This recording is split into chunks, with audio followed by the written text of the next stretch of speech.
Hello viewers, welcome to I Dream, you dream, everybody dream. So what is your dream? చాలా మందికి చాలా dreams ఉంటాయి, but వాళ్ళ లైఫ్లో ఉన్న బాధ్యతల వల్ల అవి కొంచెం పక్కన పెట్టి మిగతా అవన్నీ కంప్లీట్ చేసుకుని తర్వాత దాని సంగతి చూద్దామని అనుకుంటారు. సో అలాంటి వాళ్ళందరికీ ఇన్స్టాగ్రామ్, ఫేస్బుక్, యూట్యూబ్ అనేది గత 5 yearsగా చాలా స్కోప్ ఇచ్చిందనమాట. వాళ్ళ ప్రొఫెషన్లో వాళ్ళు ఉంటూనే వాళ్ళ ప్యాషన్ ఏదైతే ఉందో ఎక్స్ప్లోర్ చేయడానికి ఇన్స్టాగ్రామ్ అనేది, యూట్యూబ్ అనేది చాలా హెల్ప్ అయింది. వాళ్ళని చూసి చాలామంది ఇన్ఫ్లుయెన్స్ కూడా అయ్యారు. That's where the word came, influencer అనమాట. సో వన్ సచ్ ఇన్ఫ్లుయెన్సర్ ఇవాళ మనతో ఉన్నారు, Pavani Moparthi. And she's a Instagram influencer, IT employee, settled in Canada అనమాట. సో లేట్ చేయకుండా మన గెస్ట్కి వెల్కమ్ చెప్పేద్దాం. హలో పావని గారు. హాయ్ అండి. ఐ డ్రీమ్ మీ డ్రీమ్ అన్నారు. ఇదైతే డెఫినెట్లీ నా డ్రీమ్ అయితే కళ్ళలో కూడా అనుకోలేదు. ఇంకా ఇది కళ లానే ఉంది. సో ఈ కళనిలోనే కంటిన్యూ చేద్దాం. Great great great. యాక్చువల్లీ మీ ఉత్సాహం చూసి I'm kind of boosted up అనమాట. పావని గారు, నేను మిమ్మల్ని ఇన్స్టాగ్రామ్లో and you are my first influencer అనమాట. నేను ఇంటర్వ్యూ చేయడం, ఈ సిరీస్ మీతోనే స్టార్ట్ చేస్తాను. 1.5 months నుండి మీ రీల్స్ ఫాలో అవుతున్నాను. సో మీ ఇంటర్వ్యూ అంతా ఫ్రాంక్గా మాట్లాడుకుందాము. ఫస్ట్ మీ రీల్స్ చూసినప్పుడు నేను తిను ఎంత కాన్ఫిడెంట్గా తను ఫ్లాంట్ చేసుకుంటుంది ఆ శారీ లుక్లో కానీ. అండ్ యువర్ డాగ్ పేరేంటి? మేరు. ఏంటి మీ ఐడి ఏంటి? Avocado, mrs avocado. ఏంటి మిస్సెస్ అవకాడో? ఎలా అంటే first of all IT employee కదండి. సిక్ లీవ్ పెట్టుకొని ఎక్కడ నేను ఫ్లైట్లో వెళ్తున్నట్టు పోస్ట్ చేస్తే పట్టుబడిపోతాను వెంటనే ఇంత ఫాలోయింగ్ తోటి. సో డెఫినెట్లీ పేరు ఎక్కడ తెలియకూడదు అని చెప్పి ఒక పేరు ఆలోచిస్తుండగా మా హస్బెండ్ని ముద్దుగా అవకాడో అని పిలుస్తాను అనమాట.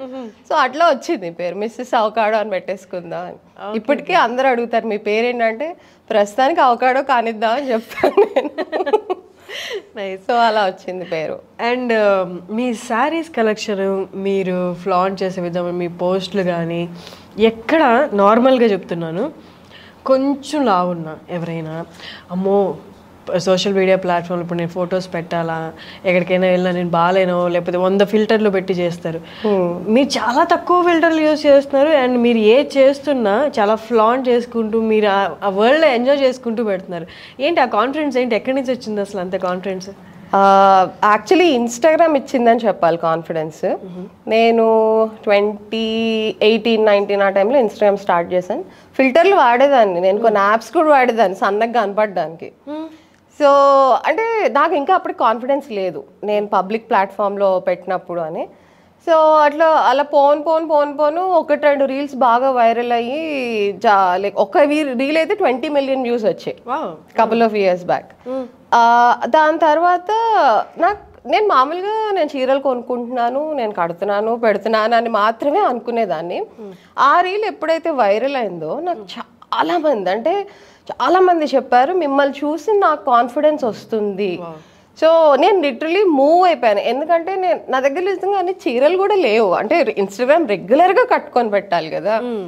సో ఆర్థిక స్తోమత సరిపోదేమో అనే పాయింట్ వచ్చింది ఒక దగ్గర.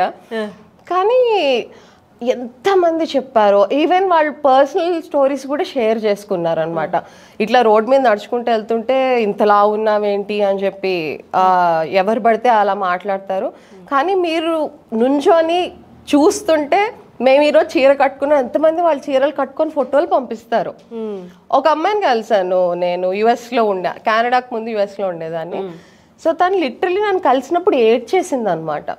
మా తమ్ముడి పెళ్ళిలో నేను ఫుల్ రెడీ అయ్యి షాపింగ్ చేసి కట్టుకున్నాను. ఆంటీలు అందరూ వచ్చి ఏంటమ్మా డ్రెస్ వేసుకోవచ్చు కదా, ఇప్పుడు నీకు చీర పెళ్ళి జరుగుతుంది. ఇంకా ఆవిడ పోరు భరించలేక వెళ్ళి డ్రెస్ మార్చుకొని వచ్చిందంట. సో ఇంకప్పుడు ఆ స్టోరీ చెప్పి తను అసలు లిటరలీ ఏడ్చేసింది. చీర నాకు నచ్చింది నా తమ్ముడు పెళ్ళిలో కట్టుకోవడానికి, కానీ జనాలు ఎంతమంది కామెంట్ చేస్తున్నారు ఇది నీకు సరిపోదు, ఇది నీకు సరిపోదు అని. అలాంటి టైంలో మీ రీల్ చూశాను, ఎంత కాన్ఫిడెంట్గా కట్టుకున్నారు. నాకు చాలా నెగిటివ్ కామెంట్స్ వస్తాయి. డాక్టర్ దగ్గరికి వెళ్ళమ్మా, నువ్వు అసలు సరిపోవట్లేదమ్మా స్క్రీన్ మీద, అది ఇది అని. బట్ వాళ్ళ కామెంట్స్ కూడా నేను రిప్లై చేస్తాను, చాలా స్ట్రాంగ్గా రిప్లై చేస్తాను నేను. సో అది చూసి మాకు ధైర్యం వచ్చింది.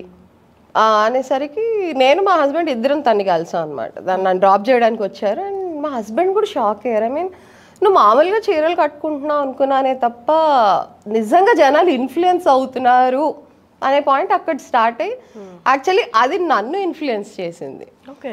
సో అప్పటి నుంచి నేను నెమ్మదిగా ఫిల్టర్లు వేయడం తగ్గించడం, ఎడిటింగ్ తగ్గించడం, రియల్గా ఎట్లున్నానో అట్లా. సో నాకు లైక్ ఇప్పుడు చేసుకున్న చిన్న మేకప్ అనమాట, లైక్ అది కూడా లిప్స్టిక్ కళ్ళకి తప్ప ఇంక రాదు. ఎప్పుడు కలర్గానే దాన్ని, ఎప్పుడు స్కిన్ టోన్ ఈవెన్గా ఉండాలి, బాగా కనిపించాలని. బట్ నాకే అనిపించింది నేను అదే చూపిస్తాను, అది ఎట్లున్నా పర్లేదు. దానివల్ల జనాలు చూస్తున్నారు, నా కాన్ఫిడెన్స్ వాళ్ళకి కాన్ఫిడెన్స్ ఇస్తుంది. గ్రేట్. ఆ పాయింట్లో ఇంక నేను ఓకే చేద్దాం ఇది అని చెప్పి అట్లా స్టార్ట్ అయింది యాక్చువల్గా. ఇప్పుడు ఈ ఇంటర్వ్యూ చూసే వాళ్ళు కూడా చాలా మంది అనుకుంటూ ఉంటారు, ఎందుకు వై ఇన్స్టాగ్రామ్ ఇన్ఫ్లుయెన్సర్ చాలా మంది ఉన్నారు కదా అని. నా మెయిన్ రీజన్ ఏంటి అంటే, ఇప్పుడు డీల్ చేయబోయే టాపిక్ తను ఇంకా మీదట మాట్లాడబోయే టాపిక్ చాలా ఇంపార్టెంట్ టాపిక్. చాలామంది 4 గోడల మధ్య ఎంత మానసిక వేదన అనుభవిస్తున్నారంటే బాడీ షేమింగ్ అండి. అది ఎలాంటిదైనా బాడీ షేమింగ్ ఫేస్ చేసిన వాళ్ళకి తెలుస్తుంది. సో నేను షీ ఓవర్కమ్ దట్ అండ్ ఆ ప్లాట్ఫామ్లోకి వచ్చి షీఈస్ ఫ్లాంటింగ్ హర్ సెల్ఫ్. ఎంత గ్రేస్ఫుల్గా తను ఏ డ్రెస్లో అయినా ఎంత కాన్ఫిడెంట్గా తను వర్క్ చేసుకుంటూ ఇన్స్టాగ్రామ్లో కూడా పోస్ట్ చేస్తూ ఉన్నారు అంటే, so she's the right person అనిపించింది నాకు మాట్లాడడానికి. సో అందుకోసమే నేను మిమ్మల్ని పర్సనల్గా ఇన్వైట్ చేసింది కూడా. యూ హ్యావ్ అంటే ఇప్పుడు మీరు right person to talk about this అనమాట. సో మీరు ఫేస్ చేశారని చెప్తున్నారు ఇన్స్టాగ్రామ్లో కూడా, కామెంట్స్లో కూడా. మనం స్టార్టింగ్ నుండి తీసుకుందాం. అంటే ఫర్ ఎగ్జాంపుల్ మన ఇంటి పక్కన వాళ్ళే, ఇంట్లో వాళ్ళే, మన ఫ్రెండ్స్ దగ్గర నుండే చిన్నగా మొదలవుతాయి ఇలాంటివి. అసలు ఎట్లా స్టార్ట్ అయ్యింది, ఎవరైనా అలా అనడము, ఎక్కడ మీరు ఎనఫ్ ఇంకా చాలు, ఇంకా నేను ఉండాలి, ఇవన్నీ తీసుకొని ఇంత నెగిటివిటీ నేను క్యారీ చేయలేని అనిపించింది ఎప్పుడు? సో చిన్నప్పటి నుంచి అండి, నాకు ఒక 5 years నుంచి తెలుస్తుంది. మా ఫాదర్ జనరల్గా తెల్లగా ఉండే పిల్లల్ని వాళ్ళ దగ్గర తీసుకోవటం, నువ్వు భలే ఉన్నావే అంటాం. మా రిలేటివ్స్లోనే నాకు ఆ తేడా తెలుస్తుంది. మా తమ్ముడు చాలా తెల్లగా ఉండేవాడు అనమాట. సో వాడిని ఎక్కువ ముద్దు చేయడం. నన్ను మా మమ్మీ సైడ్ వాళ్ళ రిలేటివ్స్ ఎలా చెప్పాలంటే, నీకేంటి, నువ్వు ఎంత చక్కగా ఉంటావో, ఎంత కళగా ఉంటావో అని వాళ్ళు ఒక్కళ్ళే చెప్పేవాళ్ళు. మిగిలిన చుట్టూ ఎవ్వరు చెప్పేవాళ్ళు కాదు. ఇంక నేను ఎలా ఉన్నానంటే, వీళ్ళు అబద్ధాలు చెప్తున్నారేమో, నేనంటే బాగా ఇష్టం అయ్యి ఉండి నేను ఫీల్ అవ్వకూడదని చెప్పి వాళ్ళు అట్లా నన్ను చెప్తున్నారేమో అనుకునేదాన్ని తప్ప నాకు నేను అందంగా ఉంటాను, నేను బాగుంటాను అని ఎప్పుడూ అనుకోలేదు. సో స్కూల్లో కూడా అంటే ఇంకా స్కూల్లో తెలిసిందే కదా, ఆ ఏజ్లో 8th class 7th classలో అప్పుడప్పుడు ఆ అబ్బాయిలు నచ్చుతూ ఉంటారు, అన్నీ చూస్తూ ఉంటాం. సో క్లాస్లో బాగా తెల్లగా మంచిగా ఉండే అమ్మాయిలే వాళ్ళు చూస్తారు. సో నాకు అనిపించింది, నాకు ఒక అబ్బాయి అంటే మామూలుగా క్రషెస్ ఉండేవాళ్ళు కదా. సో అప్పుడు నాకు చెప్పడానికో అంటే ఆ అబ్బాయి బాగుంటాడు కదా అని ఎక్స్ప్రెస్ చేయడానికి కూడా భయం ఉండేది. ఎందుకు అంటే నాకు అంత సీన్ లేదులే, అసలు నన్ను ఎవరు చూస్తారులే, అసలు నా వాల్యూ ఏంటిలే అన్నట్టే ఆల్మోస్ట్ అది ఇంకా అలానే సాగిపోయింది అనమాట, ఇంకా పెళ్ళి వరకు. సో మాది లవ్ మ్యారేజ్. సో తను ప్రపోజ్ చేసినప్పుడు అంటే ఎన్నిసార్లు సెల్ఫ్ డౌట్ ఉండేది తెలుసా. నిజంగా ఇండియాలో ఉన్నప్పుడే తను నా చిన్నప్పటి క్లాస్మేట్. 7th classలో తెలుసు, మ్యాథ్స్ ట్యూషన్లో ఉన్నప్పుడు తెలుసు. ఇంజనీరింగ్ ఫైనల్ ఇయర్లో ఎప్పుడైతే మాట్లాడుకున్నామో ఆ రాత్రి డిసైడ్ చేసేసుకున్నాం అన్నమాట, పెళ్లి చేసేసుకుందాం అని. సాయంత్రం 6కో 9కో కాల్ చేశారు. మాట్లాడాం, తెల్లారిదాకా మాట్లాడాం. ఇంకా తెల్లారి ఓకే మనం పెళ్లి చేసేసుకుందాం అనుకున్నాం ఇద్దరం. సో ఇంకా అప్పుడు సెల్ఫ్ డౌట్ చాలా ఉండేది. Plus long distance relationship. తను గుంటూరులో ఉండేవాడు, నేను హైదరాబాద్లో ఉండేదాన్ని. ఆ డౌట్ ఏంటో నాకే తెలుసు ఒక అమ్మాయిగా. అంటే తను చెప్తున్నాడా నేను ప్రేమిస్తున్నాను, నువ్వు అంటే ఇష్టం అంటే. నేను ఆ మూమెంట్లో మాట్లాడేంత వరకు బాగానే ఉండేది, కానీ ఒకసారి ఫోన్ పెట్టేశాక నాలో ఏముందని. ఇంకా నా ఫ్రెండ్స్ కూడా అంటే నిజమేనా, టైంపాస్ చేస్తున్నాడేమో, నిన్నెట్లా ప్రేమిస్తాడు, తను చాలా హ్యాండ్సమ్గా ఉంటారు. సో మాకేదో డౌట్గా ఉంది అని చెప్పి దాని మీద ఇంకా నా ఫ్రెండ్స్ ఇంకా ఇంకా లైఫ్ అంతా అలానే అనమాట. లైక్ ఒకటే థాట్ ఏంటంటే నేను బాగుండను, ఏదో ఈ లైఫ్ ఇంకా బతకాలి. అసలు ఒక పాయింట్లో ఇంజనీరింగ్ సెకండ్ థర్డ్ ఇయర్లో అనమాట, ఆ మొత్తం వైట్ డ్రెస్సెస్ వేసేసుకుందాం అని కూడా అనుకున్నాను నేను. అన్నీ వదిలేద్దాం, ఏముంది ఏదో ఇట్లా ఉంటాను అని అనుకున్నాను. సో అలా అలా అలా ఇంకా చీరలు ఎప్పుడైనా కట్టుకుందాం అనిపించేది, కానీ బాగా సన్నగా మీకు డౌట్ వచ్చింది అన్నారు కదా, వన్స్ హ్యాపీగా ఫీల్ అయ్యారు పెళ్లి చేసుకుందాం అన్న తర్వాత, వన్స్ కాల్ కట్ అయిపోయిన తర్వాత, అది కాల్ పెట్టేసిన తర్వాత మీరు సెల్ఫ్ డౌట్ స్టార్ట్ అయ్యాయి అన్నారు కదా, వాటికి ఆన్సర్స్ దొరికాయా? పెళ్ళయ్యాక ఓకే రూఫ్ కిందకు వచ్చాక కానీ నాకు దొరకలేదు ఆన్సర్స్. మీరు పెళ్లి పీటల మీద కూడా డౌట్ఫుల్ గానే ఉన్నారు, ఎందుకు నాతో ఎందుకు పెళ్లి అని ఆయన అడిగారా డైరెక్ట్ గా? పిచ్చి పిచ్చి మాటలు మాట్లాడుకు, నాకు నువ్వు ఇష్టం అంతే. ఇంకా ఎందుకు అంటే నేనేం చెప్తాను, నాకు నువ్వు బాగా నచ్చావు, నా జీవితం నీతో ఉంటే బాగుంటుంది. తను చాలా స్ట్రాంగ్గా ఉన్నారనమాట. నేను ఎన్నిసార్లు గొడవలు పెట్టుకునేదాన్నో, చాలా పొజిటివ్నెస్ ఉండేది.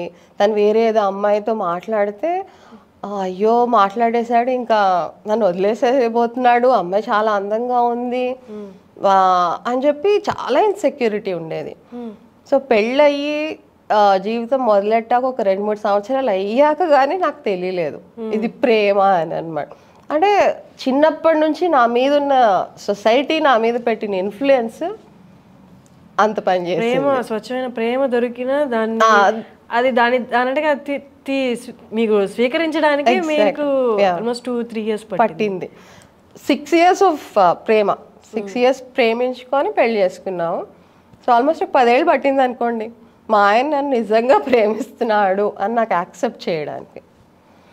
సో అది యాక్సెప్ట్ చేసిన రోజున నాకు వచ్చిన కాన్ఫిడెన్స్ మీరు ఇప్పుడు చూస్తున్న కాన్ఫిడెన్స్. నిజంగా ప్రేమ దొరికినప్పుడు అది ఇచ్చే కాన్ఫిడెన్స్ లైక్ ఇక డెఫినెట్లీ దానికి మించింది ఏమి లేదని నేను చెప్తాను అనమాట. కానీ ఇంట్లో వాళ్ళ నుండి ఉన్న ప్రేమ ఉంటుంది కదా, ఆ ప్రేమ అంతా బాగానే ఉండేది కదా ఇంట్లోనూ. బట్ స్టిల్ బయట నుంచి ఒక థర్డ్ పర్సన్ వచ్చి నా లైఫ్లోకి పెళ్లి రూపంలో వచ్చి ఉంటున్నారంటే మీరు అది నమ్మలేకపోయాను. నేను అనుకునేదాన్ని వీళ్ళు నన్ను కన్నారు కాబట్టి ప్రేమిస్తున్నారు. ఇంకా చుట్టూ అంటే సినిమాల్లో చూసిన, అడ్వర్టైజ్మెంట్లో చూసిన అమ్మాయిలు ఎప్పుడు అందంగానే ఉంటారు, లావుగా ఉన్న అమ్మాయిలు ఎవరు చూపించరు. సో ఇంకా అది అట్లా పడిపోయింది. అమ్మాయిలు అంటే ఇలానే సన్నగా అందంగా ఉండాలేమో, ఇంకా అదొక ఫిజికల్ హ్యాండిక్యాప్నెస్ లాగా. సో అట్లా అనిపించేది నాకు. సో చదువుకున్నాను, చదువు వస్తుంది బాగా, టీచర్లు పొగిడేటప్పుడు బాగా అనిపించేది, క్లాస్లో ఫస్ట్ ర్యాంక్ వచ్చినప్పుడు ఓకే అనిపించేది. సో అది ఉండేది. బట్ నాకు నేనుగా కాన్ఫిడెంట్గా చిన్నప్పుడు నాకు చాలా భయాలు కూడా ఉండేవన్నమాట. ఒకరోజు స్కూల్కి వెళ్ళకపోతే ఆ తర్వాత రోజు వెళ్ళడానికి భయం క్లాస్లో. ఏమో అది ఎందుకు వచ్చిందో నాకు తెలియదు, ఫేస్ చేయడానికి భయం. ఇంటి పక్కన తెలిసిన అంకుల్ ఒక ఆయన ఉన్నారు, పక్క అపార్ట్మెంటే అనమాట. ఒకసారి రోడ్ మీద వెళ్తూ ఆయన్ని చూసి కూడా పలకరించకుండా వెళ్ళిపోయాను నేను. ఆయన పిలిచి ఎందుకు ఇట్లా చేస్తున్నావు, తెలుసు కదా నేను నీకంటే, నాకు ఎందుకో భయం అండి తెలిసిన వాళ్ళని కూడా పలకరించడానికి అని, నన్ను యాక్సెప్ట్ చేయరేమో అని. ఇట్లా మీరు ఫీల్ అవుతున్నారు అని అమ్మకి కానీ నాన్నతో కానీ షేర్ చేసుకున్నారు? లేదు, అంటే వాళ్ళే ఇప్పుడు అలా పక్కింటి పిల్ల చాలా అందంగా ఉందనుకోండి, కళ్ళు పెద్దగా ఉన్నాయి, ఎంత బాగుందో కదా అని అన్నప్పుడు నాకు నేను ఓకే ఇంక ఇది నా లైఫ్ అనుకునేదాన్ని. అంటే వాళ్ళకి చెప్పడంలో పాయింట్ లేదనిపించింది నాకు. సో ఇంకా అది ఎప్పుడు ఎవరితో ఏం షేర్ చేసుకోలేదు. ఏజ్ నుండి ఇలాగా అంటే మీరు 5 years అని చెప్పారు, 5 years నుంచి తెలుస్తూ ఉంది. ఇంకా కొంచెం 8th 9th క్లాసులకి వచ్చేసరికి ఇంకా బాగా, ఇంకా లైఫ్ దాని మీద ఫోకస్ అయినప్పుడు ఇంకా బాగా తెలిసిందనమాట. సో అసలు అంతెందుకంటే నాకు పెళ్ళి సెట్ అయినప్పుడు రిలేటివ్స్కి ఫోన్ చేస్తే అలా ఎలా కుదిరింది పెళ్ళి అన్నారు. Oh my god. అంతే, నేను పెళ్ళప్పుడు 85 kgs ఉండేదాన్ని. సో అసలు నీకు పెళ్ళే సెట్ కాదు అన్నట్టు ఇంట్లో వాళ్ళు కూడా, అమ్మాయి లావుగా ఉంటే పెళ్ళి కాదు, ఇంటికి పెళ్లి సంబంధాలకు వచ్చి నాకు తెలిసిన వాళ్ళు చాలామంది చెప్పారు. ఒక అబ్బాయి వచ్చి పెళ్లి సంబంధం చూసి తను ఐటీ ఆల్మోస్ట్ 1.5 lakh శాలరీ, నీ తొడలు చాలా లావుగా ఉన్నాయని వెళ్ళిపోయాడంట పెళ్లి సంబంధాల్లో. సో ఇలానే చుట్టూ ఎంతమంది ఇలాంటి స్టోరీస్ చెప్పారు. సో నేను అలాంటి స్టోరీసే చూశాను. సో సో ఆల్మోస్ట్ ఒక 16 years నుంచి అయితే బాగా ఉంది. అసలు ఇంక నేను వేస్ట్, ఓన్లీ చదువుకోవడానికి సంపాదించడానికి ఉద్యోగం తప్ప మంచి డ్రెస్ వేసుకోవాలి, ఇట్లా రెడీ అవ్వాలి అని అసలు ఆలోచన కూడా ఉండేది కాదు. సో ఎప్పుడైతే నేను పెళ్ళిలో ఫస్ట్ టైం చీర కట్టుకొని, ఇంకా అప్పుడంటే పెళ్ళికి కంపల్సరీ నచ్చకపోయినా మేకప్ వేస్తారు, నగలేస్తారు కదా. వచ్చిన అందరూ చాలా బాగున్నావు చాలా బాగున్నావు అంటే నమ్మలేదు, యాక్చువల్లీ నమ్మలేదు. పెళ్లి ఫోటోలు వచ్చి చూస్తే నేను ఆ ఫోటోని చూసుకొని నేను నిజంగా అందంగా ఉన్నాను ఫస్ట్ టైం అనుకున్నాను. ఇప్పటికీ ఇన్స్టాగ్రామ్లో పోస్ట్ చేయడానికి ఫోటోలు తీసిస్తే బా ఎంత అందంగా ఉన్నాను అని. నైస్. సో ఇట్లా పెళ్లి ఫిక్స్ అయింది, నన్ను తిను ప్రపోజ్ చేశారు పెళ్ళికి అని ఇంట్లో చెప్పినప్పుడు అమ్మ నాన్న ఎలా రియాక్ట్ అయ్యారు? They're okay? నమ్మలేదు. నిన్నెందుకు ఎలా ప్రేమిస్తాడు, ఏదో ఉంది, నిజంగానే ప్రేమిస్తున్నాడా అని ఎవరన్నారు అన్నమాట? అంటే పర్టికులర్ కాదు, ఇంట్లో జరిగిన డిస్కషన్స్ సారాంశం అది. సో నిజంగానే ప్రేమిస్తున్నాడా లేదా, లేకపోతే అబ్బాయిలు ఊరికే టైంపాస్ చేసేస్తాడేమో, అబ్బాయి అంత బాగా హ్యాండ్సమ్గా ఉన్నాడు, దీన్ని ఏం చూసి ప్రేమిస్తాడు, అసలు ఏముందని దీని దగ్గర ప్రేమించడానికి. సో ఇంట్లో వాళ్ళు కూడా ఇంకా అందమే లైఫ్లో చాలా ఇంపార్టెంట్.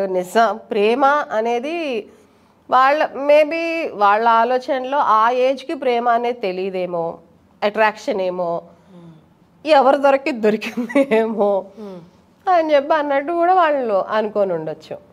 ఇప్పుడు మీరు ఈ సెల్ఫ్ డౌట్స్తో ఉన్నారు, ఈవెన్ పెళ్ళి అయిపోయిన తర్వాత కూడా కొన్ని ఫ్యూ ఇయర్స్ సెల్ఫ్ డౌట్స్తోనే ఉన్నారు అన్నప్పుడు మీ స్టోరీ పక్కన పెడితే మీ హస్బెండ్ ఉన్నారు కదా, ఆయన మిమ్మల్ని ప్యూర్గా లవ్ చేస్తూ అట్ ద సేమ్ టైం అన్ని ఇయర్స్ ప్రూవ్ చేసుకోవాల్సి వచ్చింది అన్న స్టేజ్లో ఉన్నారు కదా, ఆయన ఎలా ఫీల్ అయ్యేవారు?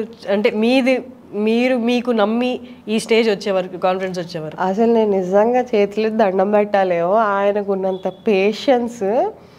ప్రతిసారి నేను సెల్ఫ్ డౌట్ ఎక్స్ప్రెస్ చేసిన ఒక్కొక్క పాయింట్లో చిరాకు వచ్చేదేమో, బట్ రెగ్యులర్గా కాన్స్టెంట్గా ఇంకొంచెం ఎక్కువ, ఆరెంజ్ సినిమాలో చెప్పినట్టు ఇంకొంచెం ఎక్కువ ప్రేమించండి అనే కాన్సెప్ట్లోనే తను నిజంగా మళ్ళీ ప్రూవ్ చేస్తూనే ఉన్నారు అన్నమాట. ప్రతి పాయింట్ ఆఫ్ టైంలో ప్రూవ్ చేస్తూనే ఉన్నారు. నిన్ననే ఏదో అడుగుతున్నాను మా అత్తయ్యని, మా ఆయనలో ఉన్న తేడా ఉందా, అసలు మేము ఎప్పుడు గొడవ పడము, పుట్టింట్లో వదిలేస్తున్నారు, అది చెప్పరు ఇది చెప్పరు, బాగానే ఉన్నట్ట, మామూలు అబ్బాయిలాగా లేరు, ఏమన్నా చూపించాలా డాక్టర్కి అని అడుగు.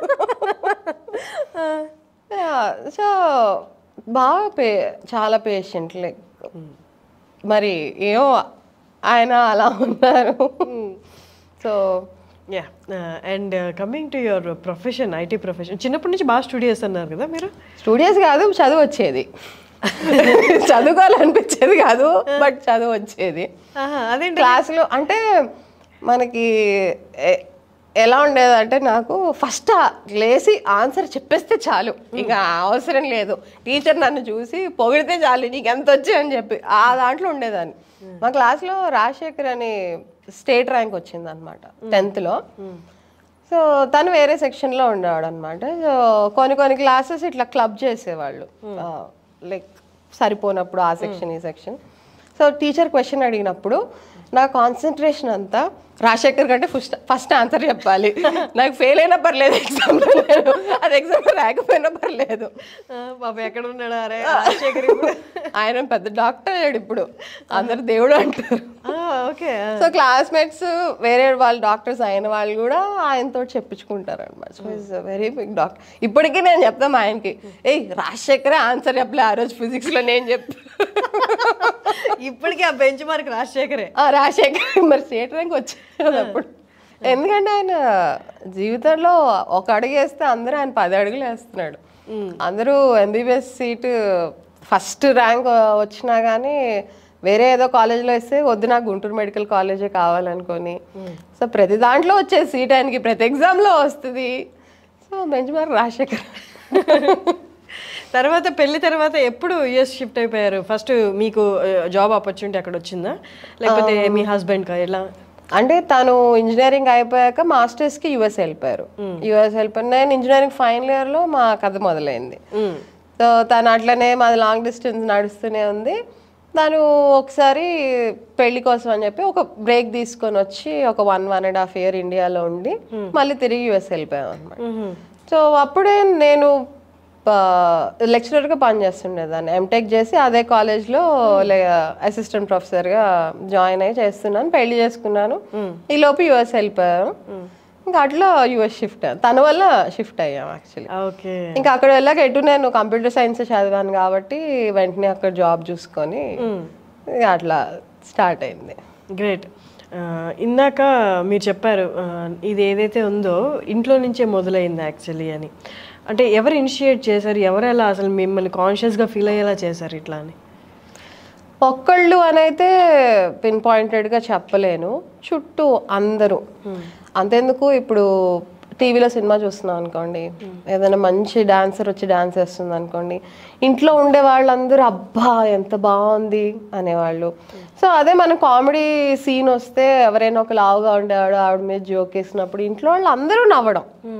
సో ఒక్కళ్ళనే కదా, ఈవెన్ నేను నవ్వేదాన్ని ఆ లావుగా ఉండే వాళ్ళ మీద వేసిన జోక్. సో ఇంకా అట్లా ఇన్హిబిట్ అయిపోయింది నాకు. ఓకే సన్నగా ఉంటేనే ఇట్లా ఉన్నట్టు, లావుగా ఉంటే ఇలా ఉన్నట్టు అని. సో ఒక్కళ్ళ అని చెప్పలేను, అందరూ కలిసి అయింది ఇది. సో ఏంటి యాక్చువల్లీ ఏదైనా హార్మోనల్ ప్రాబ్లమా అట్లా ఎట్లా? సో 10th అప్పుడు పీసీఓడి వచ్చిందండి. సో పీసీఓడి అని తెలిసేసరికి ఒక 2-3 years అయింది. అప్పటికే ఇంకా రెగ్యులర్గా వెయిట్ పుట్ ఆన్ అవుతూ ఉన్నాను. ఇంకా చదువుకోవాలి. ప్లస్ మెయిన్ ప్రాబ్లం నేను చూసేది ఏంటంటే ఆ ఇంటర్మీడియట్ టైంలో 2 సంవత్సరాలు ఓపిక పట్టమ్మా, ఇక ఈ సీట్ వచ్చేస్తే అయిపోతుంది, హెల్త్దే ఉంది. అప్పటి వరకు 10th వరకు మంచిగా స్కూల్లో గేమ్స్ ఆడుకుంటూ ఆల్ ఆఫ్ అ సడన్ ఇంటర్మీడియట్లో కూర్చొనే ఉండి అప్పుడు స్టార్ట్ అయింది అనమాట. ఇంకా అట్లా వెయిట్ పుట్ ఆన్ అయ్యాను. ప్రతి డాక్టర్ దగ్గరికి వెళ్తే ఎక్సర్సైజ్ చేయాలమ్మా, డైట్ రెస్ట్రిక్ట్ చేయాలి అని. అప్పుడే ఇంజనీరింగ్ కాలేజ్లో జాయిన్ అయ్యా, ఫ్రెండ్స్ అయ్యారు. అందరూ పానీపూరి తిందాం పదా, చాక్లెట్లు తిందాం పదా అని. సో 18 yearsకి ఆ డైట్ రెస్ట్రిక్ట్ చేయాలి అనే ఆ సెన్స్ కూడా లైక్ ఫ్రెండ్స్ ఏం చేస్తే అదే కదా.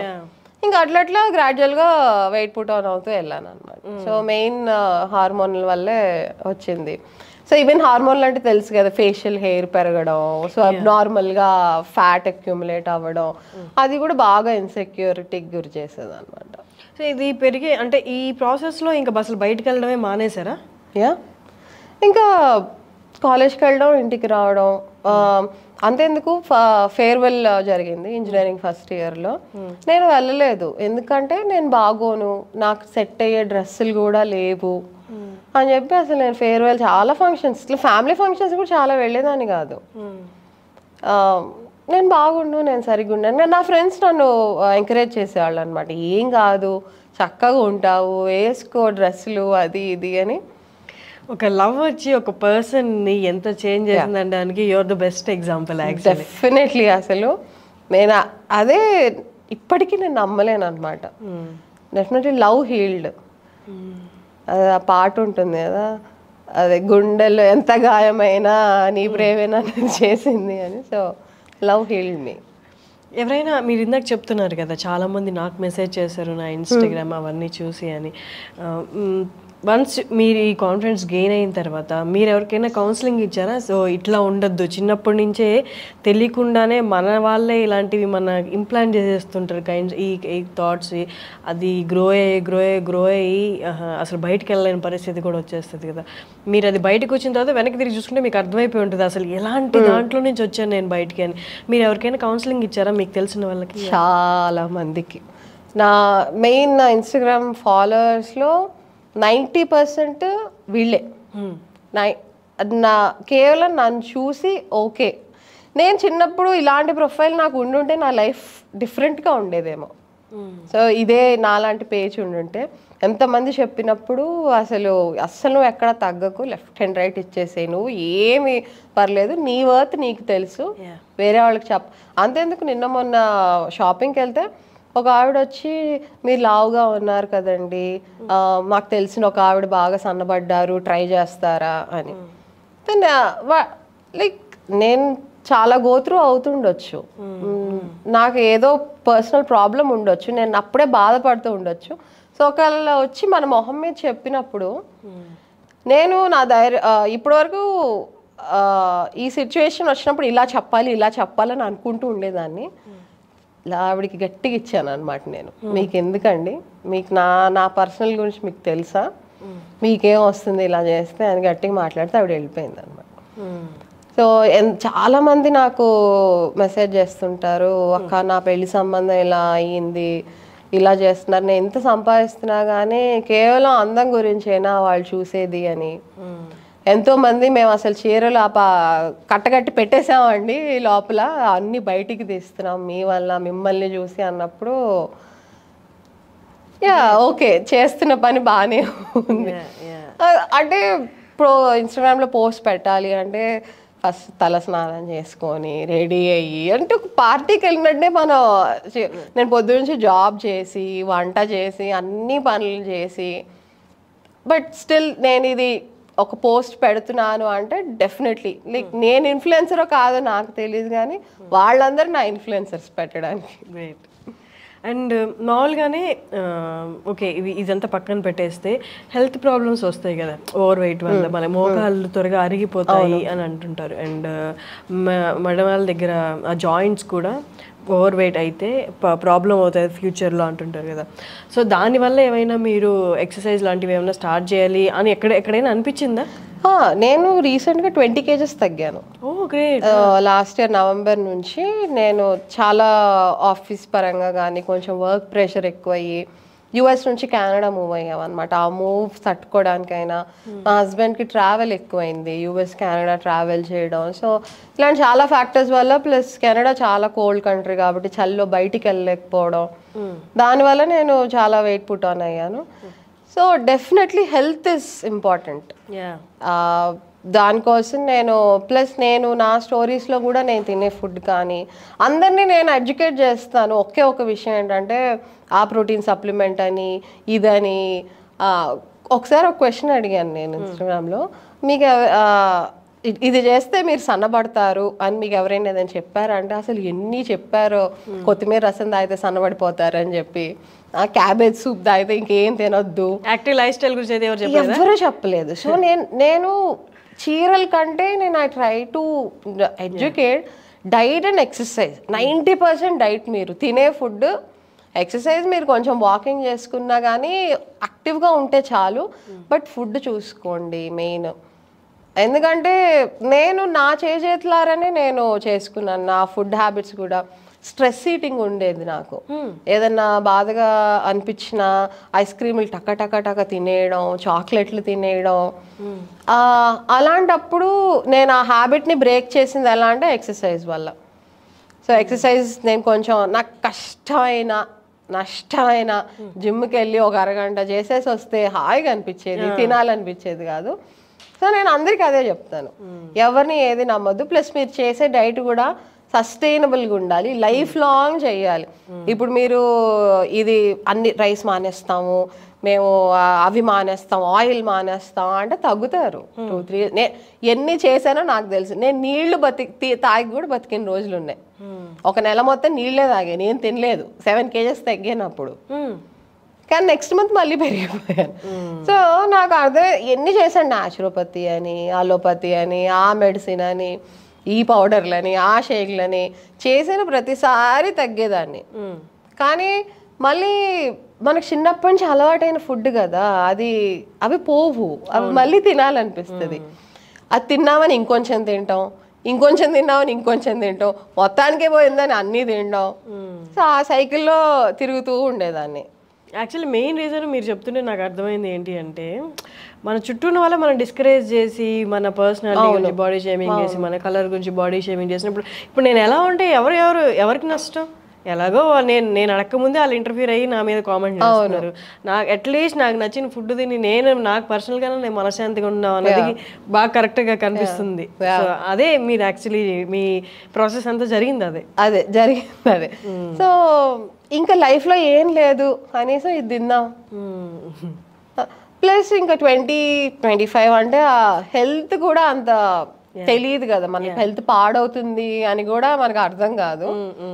సో ఇంకా నెమ్మదిగా ఇలా కాదు, అసలు ఏదో ఉంది మొత్తానికి అనుకున్నప్పుడు ఓకే నేను రైసే తింటాను, లైఫ్ లాంగ్ తినాలనుకుంటున్నాను అనుకున్నప్పుడు ఏది తినాలి అనే దానికంటే ఎంత తినాలి అనేది ఇంపార్టెంట్ అని అర్థమైన రోజున లిటరలీ నేను మళ్ళీ పుట్టానేమో అనిపించింది అనమాట.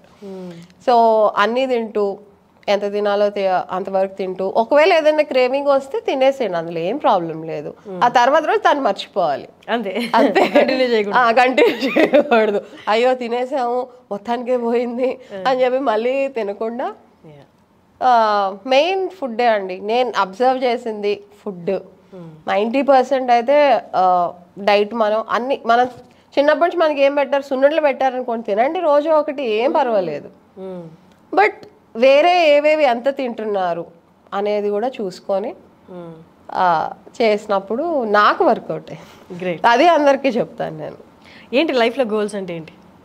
నాకా ఈ రోజు ఇంపార్టెంట్ అంతే, నాకు అంతే. అసలు రేపేమవుతుందో ఎల్లుండి ఏమవుతుందో అనేవి అసలు ఎప్పుడూ ఆలోచించను. మా ఆయన కొంచెం బాధపడుతూ భయపడుతూ ఉంటారనమాట. అసలు నీతో ఎలా తల్లి అంటాడు. సో అంటే ఆలోచించడం వల్ల మనం దేన్ని ఏం మార్చలేము, టెన్షన్ పడడం వల్ల అసలే మార్చలేము. ఇది మా మమ్మీని చూసి నేర్చుకున్నాను అనమాట. తను ఎక్కువ స్ట్రెస్ ఫీల్ అవుతుంది, ఏమవుతుందో అని టెన్షన్ పడుతుంది, లైఫ్ ఇలానే అవ్వాలని సెట్ చేసుకుంటుంది.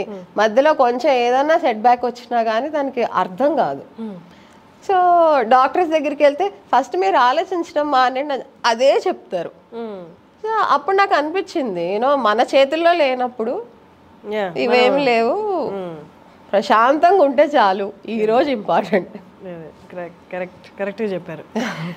మీ మదర్ దగ్గర నుంచి అన్నారు కాబట్టి, మీ మదర్ ఇప్పుడు ఎలా ఫీల్ అవుతున్నారు? అంటే మీలో వచ్చిన మార్పు కానీ, లేకపోతే హౌ యూ ఫీలింగ్ నౌ? నేను అనుకోను ఆవిడ ఎప్పుడైనా మీరు ఆవిడని బ్లేమ్ చేశారా? ఆ టైంలో నువ్వు నాకు ఏమైనా సపోర్ట్ ఇచ్చి ఉండాల్సింది, నేను అలా ఫీల్ అవుతున్నాను, నేను ఆర్టికులేట్ చేయలేనేమో ఆ ఏజ్లో, నువ్వు నాకు చెప్పు ఉండాల్సిందేమో అమ్మ మీరు అన్నారా? అనలేదు. ఇప్పుడు ఆలోచిస్తే ఆవిడ కూడా అలాంటి సిచ్యువేషన్లోంచి వచ్చింది కదా అనిపించింది. సో తను చిన్నప్పుడు తన చుట్టూ పరిస్థితులు ఏమున్నాయో దానివల్ల ఆవిడ ఇలా అయ్యారేమో అని తప్ప, తల్లి ప్రేమ ఎప్పుడు మనం ఏం చేయలేము, పరిస్థితులు బట్టి మారుండొచ్చులే అనుకొని ఇంకా అంటే తను ఇప్పుడు ఎప్పుడైనా ఎవరి గురించి అయినా కామెంట్ చేస్తుంటే తిడతాను అనమాట. మనం అట్లా అనడం తప్పు, మనకు తెలియదు కదా వాళ్ళు ఏమి చేస్తారో అని నేను తను అప్పుడప్పుడు అట్లా గుర్తు చేస్తూ ఉంటాను. రియల్ లైఫ్లో కానీ అది ఇన్స్టాగ్రామ్లో కానీ ఏదైనా అంటే బాగా హర్ట్ అయిన కామెంట్ ఏదైనా ఉందా ఇప్పటికీ గుర్తుండిపోయేది?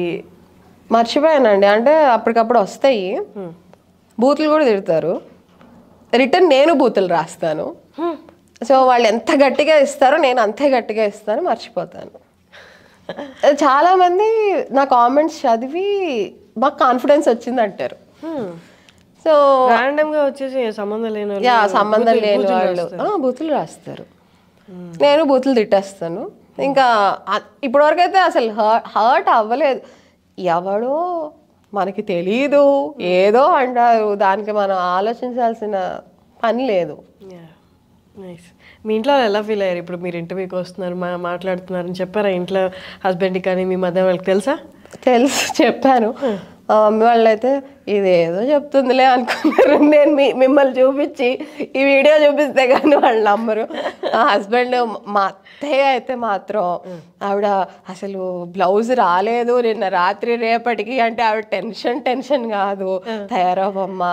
మా మామయ్యకి బాగాలేదు, మామగారికి బాగాలేదు, అందుకనే ఇండియా వచ్చాను అనమాట. సో తన్ని హాస్పిటల్కి తీసుకెళ్లారు. హాస్పిటల్కి వెళ్తూ కూడా టైంకి వెళ్ళు, వాళ్ళని వెయిట్ చేపీకు, వాళ్ళు మళ్ళీ నేను వెళ్ళిపోమంటారు అని వాళ్ళు కూడా బాగా మాట్లాడు.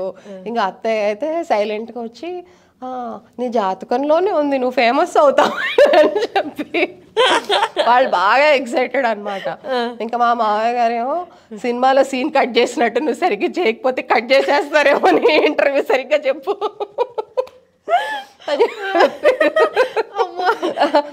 మీ మామగారు చాలా ఫన్నీ కూడా. మామయ్య గారు ఫుల్ ఫనీ. ఆయనకి మూవీస్ అంటే బాగా ఇంట్రెస్ట్ అనమాట. సంభావనలో యాక్చువల్లీ ఒక సీన్ ఉందన్నమాట, సేమ్ క్యారెక్టర్, సంమోహన్ నరేష్ గారి క్యారెక్టర్, ఈయన క్యారెక్టర్ కూడా. అయితే మా మామయ్య గారితో ఒకసారి మనం సినిమా తీద్దామండి అంటే, తీద్దాం అంటే మరి కథ అనుకున్నారా అంటే, కథ లేదు ఏం లేదు, 6 పాటలు 6 డాన్సర్లు, సినిమా హిట్ 100 కోట్లు వచ్చేస్తుంది, 100 కోట్లు వచ్చేస్తుంది, కథలు ఇవన్నీ ఎవరికి కావాలి అని చెప్పనమాట. సో మా హస్బెండ్ సైడ్ వాళ్ళు మూవీ లవింగ్ ఫ్యామిలీ అనమాట. హైదరాబాద్ లో ఉండేటప్పుడు మేము గచ్చిబౌలిలో ఉంటే లియోనియాలోకి వెళ్ళి ఇక్కడ ఎక్కడ టికెట్లు దొరకట్లేదని చెప్పి అక్కడికి వెళ్ళి మరీ చూసేవాళ్ళం అనమాట. సో ఇంటికి వచ్చేటప్పుడు ఇది హిట్టా ఫ్లాపా, ఏ సెంటర్లో ఎంత ఆడుతుంది, మూవీస్ బాగా చూస్తారు, బాగా ఇష్టం. మా నాన్న వాళ్ళ సైడ్ వాళ్ళు, మా మమ్మీ వాళ్ళ డాడీ వాళ్ళు నాటకాలు వేశారు, రంగస్థలం. సో నేను కాలేజ్లో స్క్రిప్ట్స్ రాయడం, డ్రామాలు డైరెక్ట్ చేయడం, సో చెప్పడం, అది కూడా కాన్ఫిడెన్స్ వచ్చింది. సో స్టేజ్ మీద నుంచొని డైలాగ్ చెప్పినా కానీ, నడిచినా కానీ, నేను చేసినా కానీ నా బ్యాక్గ్రౌండ్ అది, అది కూడా నాకు ప్లస్ పాయింట్. మామూలుగా యుఎస్లో లేదా అక్కడ తెలుగు అసోసియేషన్స్ ఉంటాయి కదా, డిఫరెంట్ ఈవెంట్స్ కండక్ట్ చేస్తుంటారు, మీరు పార్టిసిపేట్ చేస్తుంటారా? మొన్ననే రీసెంట్గా మూవ్ అయ్యాం కదా కెనడాలో, వాళ్ళు ఉగాది చేశారు, ఉగాది ఫెస్టివల్. అప్పటికి నన్ను ఇన్స్టాగ్రామ్లో ఫాలో అయ్యేవాళ్ళు. నేను ఇట్లా టికెట్ పర్చేస్ చేశాక నేను వాళ్ళతో మాట్లాడాను అనమాట, ఇట్లా నేను షో ఏదన్నా చేస్తాను నేను అని అడిగితే, అయ్యో మీరు మాకు ఎందుకు తెలియదండి, ఇన్స్టాగ్రామ్లో మిమ్మల్ని చూస్తూనే ఉంటాం, కాకపోతే స్లాట్స్ ఫిల్ అయిపోయాయి అని చెప్పారు. సరే ఈవెంట్ జరుగుతూ ఉన్నప్పుడు ఎవరైనా ఏదైనా చేస్తారా, పాట పాడతారా అన్నప్పుడు నేను రావణాసుడి డైలాగ్ చెప్తానండి అన్నాను అనమాట. సో వాళ్ళు చెప్పు అంటే ఇంకా మొత్తం అందరు చప్పట్లు కొట్టేసి నెక్స్ట్ ఈవెంట్కి మీరు వేయాల్సిందే అని చెప్పి మాకు చెప్తారా ఇప్పుడు? చెప్తాను డెఫినెట్లీ. సో రావణాసురుడు తపస్సు చేసి శివుడి దగ్గర నుంచి వరం పొందుతాడు కదా. సో ఏం కావాలి నీకు అని అడిగినప్పుడు రావణాసురుడు, ధన్యుణ్ణి స్వామి, అసురుల పెంపు సహించలేని యక్ష, కిన్నెర, కింపురుష, గరుడ, గంధర్వ, సిద్ధ, సాధ్య, విద్యాధరాది సర్వ దేవ సమూహాన్ని నా పాదాక్రాంతము చేసేలా వరం ఇవ్వండి స్వామి అని. సో ఈ డైలాగ్ ఒకటే చెప్పాను, ఇంకా వాళ్ళు మొత్తం చప్పట్లు కొట్టేసి అసలు మీరు రావాలండి, చెయ్యాలండి. సో నాకు చిన్నప్పటి నుంచి ఇలా మేల్ క్యారెక్టర్స్ చేయడం, విలన్ క్యారెక్టర్స్ చూడడం, వాళ్ళే యాక్షన్ చేస్తున్నారు అనిపిస్తుంది. సో ఇప్పుడు సినిమాకి వెళ్తున్నాను అంటే నేను కథ కోసం వెళ్తాను, ఆ కథలో ఇమ్మర్స్ అయిపోయి ఎలా యాక్ట్ చేస్తున్నారని. సో మా తాతగారి దగ్గర నుంచి ఇది వచ్చింది, సో కొంచెం ఇలా చెప్పడం చేయడం. నైస్. ఓకే అండి పావని గారు, నిజంగా ఇవాళ మీతో మాట్లాడిన తర్వాత నా కాన్ఫిడెన్స్ లెవెల్స్ కూడా చాలా డిఫరెంట్ ఆస్పెక్ట్స్లో చాలా బిల్డ్ అయింది. I know, I can understand, I can feel it. అంటే మీరు చెప్పిన జర్నీ ఇట్స్ వెరీ టఫ్. ఎంత 10 మందిలో ఉన్నా చాలా లోన్లీగా ఉంటుంది ఆ జర్నీ అనేది. I can feel that. అది నాకు బాగా అర్థమైంది మీ మాటల్లో కూడా. And thank God with love, ఎవరైతే ఇప్పుడు ఈ ఇంటర్వ్యూ చూడబోతున్నారు కూడా వాళ్ళకి కూడా ఓన్లీ సొల్యూషన్ ఏంటి అంటే with love we can change everything. మీలో మార్పు రావడానికి కూడా మీ భర్త నుండి మీకు దొరికిన ప్యూర్ లవ్. సో వాళ్ళకు కూడా నా తరపు నుండి విషెస్ చెప్పండి. అండ్ మీ అత్తగారికి, మీ మామగారికి కూడా థ్యాంక్స్ అలాట్. ఐ డ్రీమ్కి వచ్చినందుకు, మాతో మీ జర్నీని షేర్ చేసుకున్నందుకు థ్యాంక్స్ అలాట్. థ్యాంక్ యూ అండి. నేను ఇంకా కల్లో ఉన్నా, ఐఎమ్ డ్రీమింగ్ లానే ఉంది నాకు. Nice talking to you. Thank you so much.